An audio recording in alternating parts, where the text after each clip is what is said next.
Good afternoon, everybody. Uneducated Economist here. So, total housing market collapse, right? Everybody's going to suffer and die, and nobody's going to recover, and it's a total loss.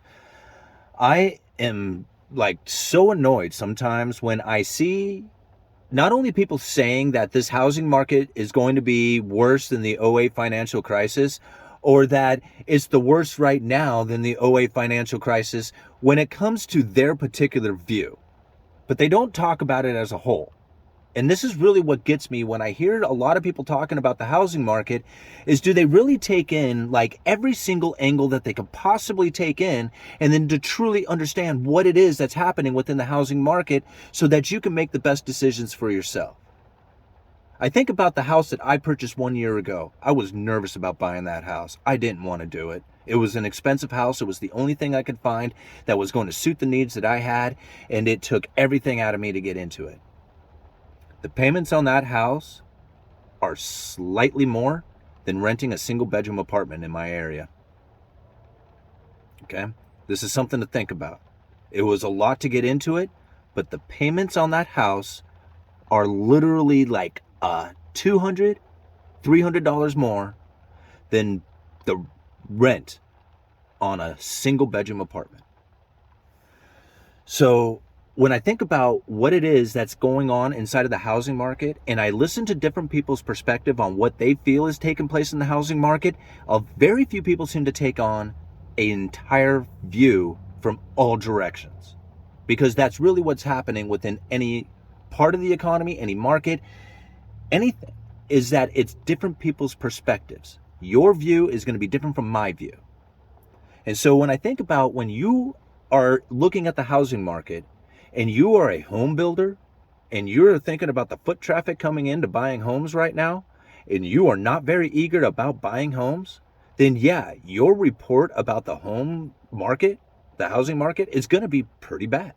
In fact, it's going to be devastating for a lot of them, not knowing what they're going to do in order to survive the coming months or even years if they are not actively building homes. And if you do not have buyers coming to the market and foot traffic, then what are the chances of you being real confident in going out there and building homes? Your reports are not going to be very confident at all. In fact, you're going to be talking about how it's the worst you've ever seen. If you are a real estate agent and you are trying to sell homes right now, and you are looking at all the foot traffic coming in, again with the home buyers saying the same thing. I can't sell these homes. The interest rates are too high. Everything that's, all the troubled things that are going on. The total housing market collapse.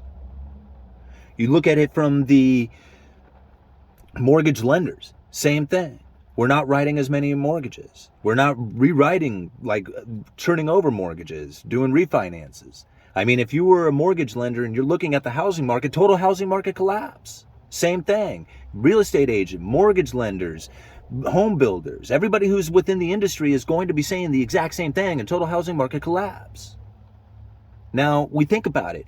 Are you a buyer? Are you wanting to buy at these high prices and these incredibly high interest rates?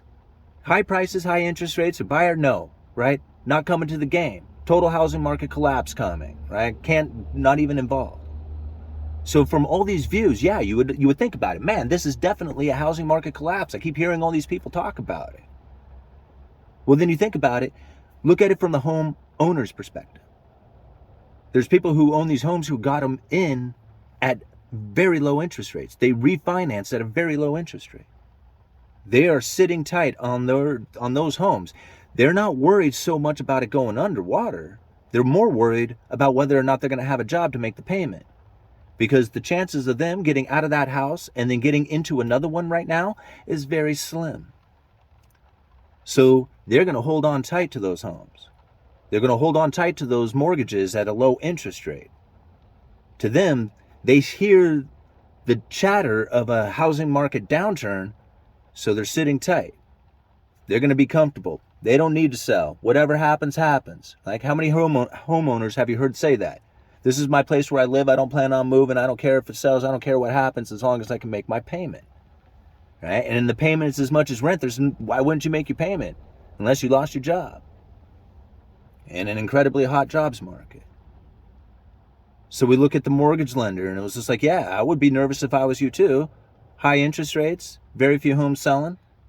Well, then, yeah, I would be nervous if I were you. But what's really taking place inside of the mortgage market? You think about all the mortgages that are being written, those things get turned into securities. Mortgage-backed securities is what they're called. And that's typically what the Federal Reserve was buying during the quantitative easing programs. And with that purchasing of mortgage-backed securities, it dropped the yields and raised the price. They were like an artificial buyer, pumping paper money, printed money going into the system, right? Buying these quantitative or using quantitative easing to buy the mortgage-backed securities. And so when you think about that pool of mortgage-backed securities, as people are not taking out new loans because, they're scared of like high prices and high interest rates, and they are not refinancing their home because they're not going to refinance from a low interest rate to a high interest rate, the pool of mortgage-backed securities begins to shrink. Well, if the Federal Reserve isn't there buying but actually trying to sell, well, they're selling into a depleting pool of mortgage-backed securities out there. What a lot of people don't know is that investors do want mortgage-backed securities. See, a lot of people think about the mortgage-backed securities and think that nobody on earth buys these things except for the Federal Reserve. But that's not true. Investors do buy mortgage-backed securities, and when those mortgage-backed securities start to drop in price and the yields begin to rise, those investors look at that and say, man, that's my price. That's my price. I mean, I'm getting in because that's a fixed income and most people make their mortgage payment. Yeah, back in the day, we had a bunch of toxic assets, but that's not the case this time. So the mortgage-backed securities do have a buyer form once it reaches a certain level, and it seems to be when the mortgages hit around that 7 or 8%.